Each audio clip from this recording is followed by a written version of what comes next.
And today we are at the push of the famous DEEP Robotics. So first question, I have seen so many people around surrounding the push, and we're looking at this super huge dog, robotic dog. Can you introduce us your latest launched product and also like recent breakthrough? Yeah, we are DEEP Robotics. We based in Hangzhou. We are founded in 2017.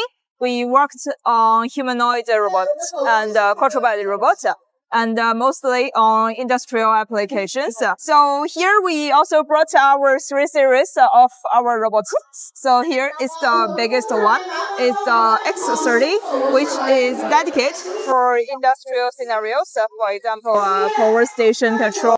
We started to deliver this robot since 2023, and we have already delivered and deployed more than 600 projects in China, but also in overseas markets. For example, in Singapore.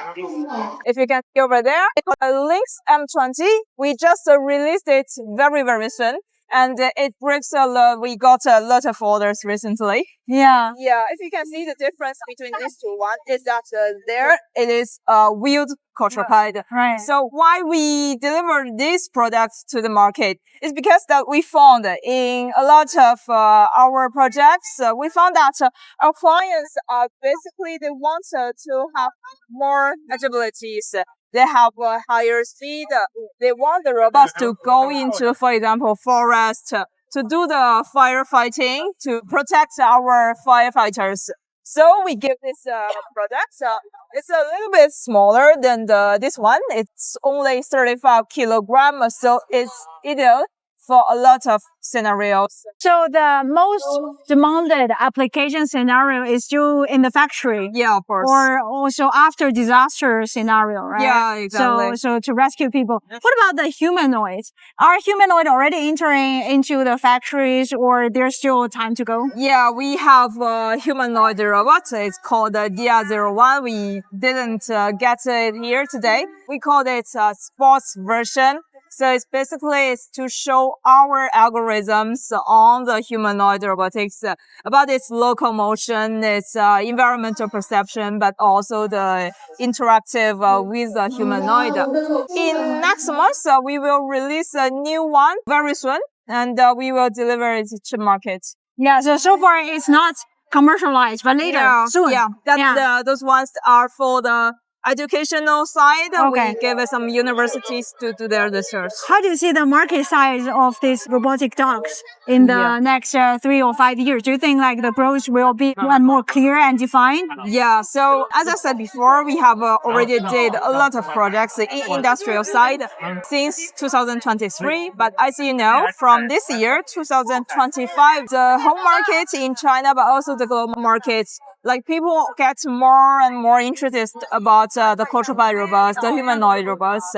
And they started to think, okay, what can these technologies do for us? We're not targeting for the robots to replace the human. No. It's to help the human to do some dangerous tasks, to go into the, well, for example, the fire stations, fire situation. Yeah, exactly. So the market itself, do you think that it will grow very sharply this year? How much percentage do you envision? And more requirements from overseas. So apart from Singapore, are you also expanding some other overseas market? Yes, we are having projects in America, in European, and also in Asia. Europe markets such as Germany, mostly? Yeah, Germany, we have some projects ongoing. So mostly they demand this kind of dogs for the intra-logistic and also for the petrol. Exactly. Yeah. They only purchase the hardware or the software, the solution together. They buy the solution together. Yeah, actually, our clients prefer to get a solution with us. What we are doing now, before we focused more on the robots itself, we try to prove its locomotion capability and also the environment perception capability. But as we go further into the market, we realized that our clients have also more needs than the robots. But also, for example, they want a camera, they want sensors, they want platforms to deliver. We are trying our best to work on that. Can this dog also like help with the firefighting itself. Exactly. So bring the tank. Yeah, exactly. And then spray it. Yes, we have another one. It's a water cannon on top of it, so it can shoot the water. So one more detailed question is about you replaced the human feet and also the dog paws with the wheels. Yeah. So why did you choose this approach? Well, actually, we got that idea from our experience on projects.